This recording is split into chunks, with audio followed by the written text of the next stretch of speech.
Guys, we need to have a sobering conversation. I'm not even going to try to keep this to 3 minutes. It'll end when it ends. Lately, my voice has been getting a little bit of reach on social media, which is nice. It's also a little bit scary, if I'm being honest. And the number one question people keep asking me is, well, what do we do? Guys, we've been telling you what you should be doing, and you're just not listening. And I'm concerned that many of the people who are asking, well, what do we do? What you really want is for me to look you in the eye and tell you that everything's going to be all right. And I can't say that with straight face. So um, I do jujitsu, and there's this guy who used to make these move of the week videos, Kurt Osiander, kind of funny guy. Go train. You know what I'm talking about if you do the jits. And he would always talk about how people would ask him, hey, what do I do once I get in this really bad position? And he'd just say, well, by the time you get there, you already fucked up 1,000 different ways. Guys, to get where the United States of America is right now, we already fucked up 1,000 different ways. How about not having voted for the guy that led a violent insurrection? Or at least having held him accountable for his crimes after he did it? How about not voting for the guy that openly said he wants to be a fucking dictator, or talked about having MMA fights between UFC fighters and illegal immigrants, or holding a purge where law enforcement just had a couple days to do whatever the fuck they wanted? You guys remember that? Yeah. See, the 2024 election, that was a wonderful off ramp to where we are today that we didn't take. And here's the truth of it: Donald Trump is no longer our biggest problem. Not even close. See, there's nothing about Donald Trump that is Republican or conservative whatsoever. Donald Trump is a populist that only cares about the acquisition and retention of power. If Donald Trump thought his path to power was through the left and the Democratic Party, that motherfucker would have been in every Pride March wearing a feather boa and a fishnet shirt, holding a Pomeranian and high kicking. Yeah. Donald Trump also cares about never being held accountable and not doing a single day of his life in prison. And so Donald Trump, to get back into power this time, made backdoor deals with every evil entity under the sun, which includes the Heritage Foundation, to let them implement Project 2025, which we're seeing. We've been seeing it. And white nationalists and Christian nationalists are metastasizing to every part of our government right before our very eyes, and they will be there long after Donald Trump is gone. So is Donald Trump still a massive problem? You betcha, but he is no longer our biggest problem. You guys, I grew up in the South. You ever heard the South will rise again? They didn't mean geographically, they meant philosophically. And that is what is happening. These motherfuckers think this is their golden opportunity, and they're making a real go of it. That's what's happening. Winston Churchill said something to the effect of, only one thing is for certain: mankind never learns. So it does seem that every few generations we need to relearn the lessons the hard way that our ancestors also learned the hard way. But that's also the good news, because what that means is we're not experiencing anything that people haven't seen before. Like 98% of human history is just punctuated by freaking, only the strong shall rule, not the rule of law, raping and pillaging. And it's only been the past few hundred years that have even had a main emphasis in moving society towards the rule of law. And international organizations like the United Nations and NATO have collaborated over the past century to build a framework to keep things peaceful. A framework that Donald Trump is currently taking a giant shit on. Yeah. So what do? Don't ask me that question again until you have gone online and registered to volunteer at the elections in your area. Go to your county election commission and submit your information. You're going to volunteer. They're going to bring you in for a training session, and you're going to go work in election.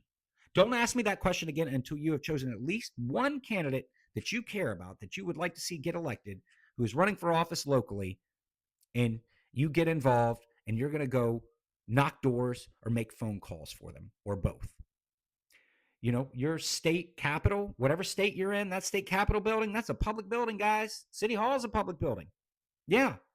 You go right through the metal detectors and knock on your representative's doors. Red state, blue state, doesn't matter. And what do? If they come out and talk to you, you make your voice heard. Look, guys, I guarantee you this. If you speak up loudly, these motherfuckers, they might show up at your door.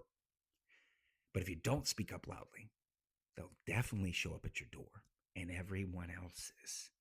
You show up at every march and every protest possible, No Kings 3 is coming up. And if any of you got a problem with peaceful protesting, fuck you. You're an un-American piece of shit. I won't even spend a moment of my time trying to find common ground with you. That is our First Amendment right, our constitutional right to peacefully protest. Get involved. That's what you do. It's not a freaking magic potion, guys. It's a lot of work. It's a lot of work. What else can you do? You can live your life. Yeah, you can live your life. One of my friends the other day said that joy is its own form of resistance, and that is true. I want you to get out in the sunshine. I want you to take your shoes off, and I want you to just dig your toes into the grass. I want you to get down on your hands and knees and look your kids straight in the eye and play with them. Yeah. I want you to call your mom, call your dad, if you're lucky enough to still have them. Tell them how much you love them. See what they got going on today. I want you to reconnect with an old friend, grab coffee, grab lunch, throw a fucking awesome party. Yeah. Have fun, guys. Enjoy your life. Do not let these motherfuckers steal all that is good about this world. And I also want you to prepare. I want you to prepare to hunker down in your home to keep you and your family safe if need be. Get everything you need to prepare for at least 2 weeks, more like 30 days. You guys remember COVID? That was a perfect dry run right there for this shit, right? And again, all the toilet paper and the water and the food. You wanted to leave the house as little as possible because we were all quarantined in. Yeah. Prepare to hunker down in your home. Look, guys, people have been through some shit. And this is our turn. Nothing new. Just new for us. So there's this old saying, fortune favors the bold. I think that fortune and survival favor the prepared. So prepare. You want an easy answer? You want me to tell you everything's going to be all right? I can't tell you that. But I can tell you this. If we stand up, if we speak up and stand up for what's right and we fight for our country, we get involved in our local elections, maybe we lose, but we'll probably win. But if we don't stand up, if we don't fight, if we don't get involved, we'll definitely lose. Look, it's not a question of whether or not Donald Trump's going to fuck with the midterms. It's only a question of whether or not he's going to be successful and how much chaos he causes in the process. Simple as that. So, guys, get in the game. Get your head right. Nah, this isn't going to be fun. It's already not fun. But if you get your head right, you get involved, stand up and make your voice heard, we will all see each other on much brighter days. And let me leave you with this. If public opinion didn't matter,